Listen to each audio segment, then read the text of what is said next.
Hikayat Saijan dan Ikan Todak. Sebermula, ada seorang datu yang sakti mandraguna sedang bertapa di tengah laut. Namanya Datuk Mabrur. Ia bertapa di antara Selat Laut dan Selat Makassar.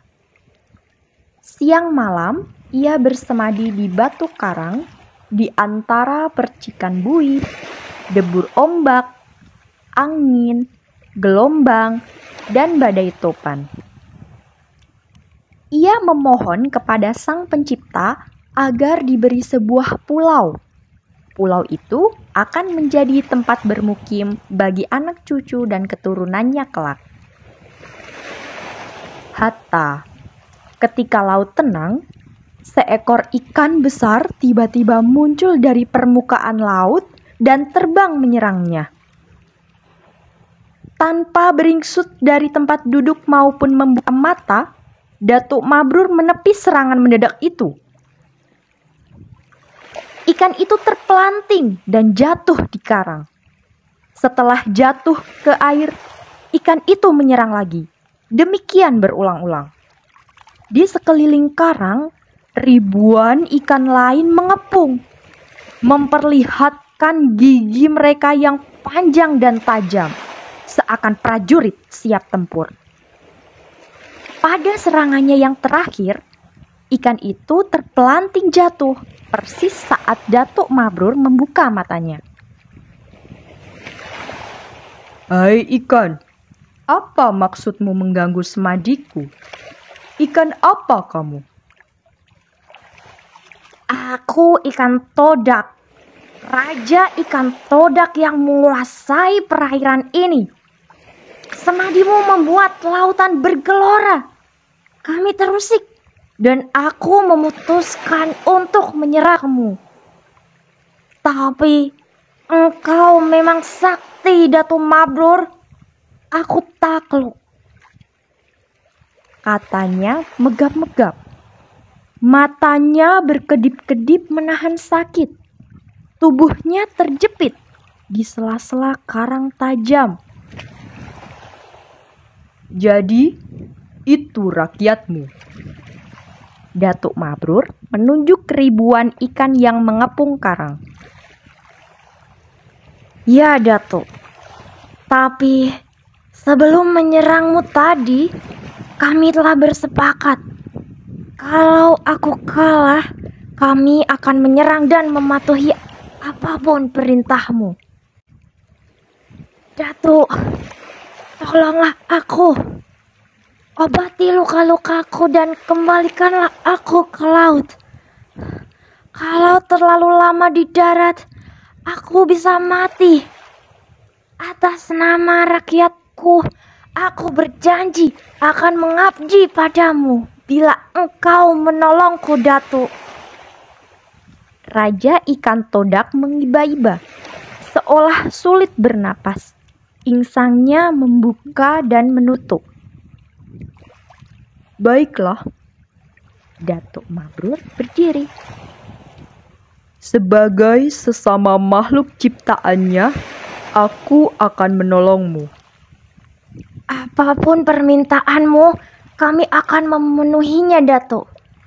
Datuk ingin istana bawah laut yang terbuat dari emas dan permata, dilayani oleh ikan duyung dan gurita, atau ingin berkeliling dunia bersama ikan paus dan lumba-lumba? Tidak. Aku tak punya keinginan pribadi, tapi untuk masa depan anak cucuku nanti. Lalu, Datuk Mabrur menceritakan maksud pertapaannya selama ini. Akan kukerahkan rakyatku, seluruh penghuni lautan dan samudra. Sebelum matahari terbit esok pagi, impianmu akan terwujud. Aku bersumpah, Datuk, jawab Raja Ikan Todak. Datuk Mabrur tak dapat membayangkan bagaimana Raja Ikan Todak akan memenuhi sumpahnya itu. Baiklah, Tapi kita harus membuat perjanjian. Sejak sekarang kita harus saijan, seiring sejalan, seia sekata, sampai ke anak cucu kita kelak. Kita harus rakat mufakat, bantu membantu, bahu membahu. Setuju?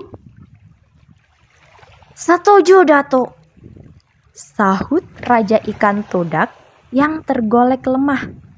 Ia sangat membutuhkan air. Mendengar jawaban itu, Datuk Mabrur tersenyum. Dengan hati-hati, dilepaskannya tubuh Raja Ikan Todak dari jepitan karang. Lalu diusapnya lembut. Ajaib!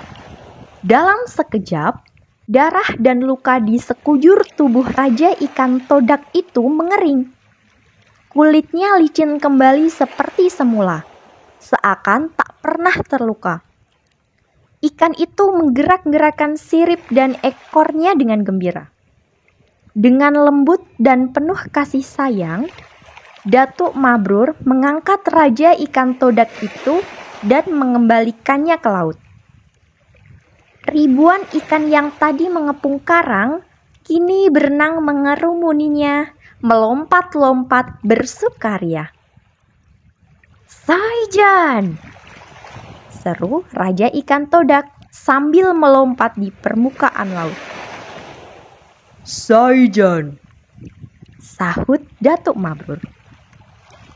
Sebelum tengah malam, sebelum batas waktu pertapaannya berakhir, Datuk Mabrur dikejutkan oleh suara gemuruh yang datang dari dasar laut.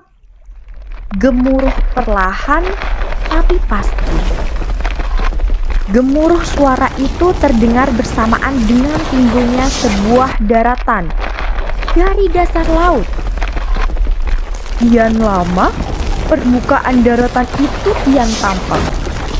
Naik dan terus naik. Lalu seluruhnya timbul ke permukaan. Di bawah permukaan air, ternyata jutaan ikan dari berbagai jenis mendorong dan memunculkan daratan baru itu dari dasar laut. Sambil mendorong, mereka serempak berteriak, Saijan! Saijan! Saijan!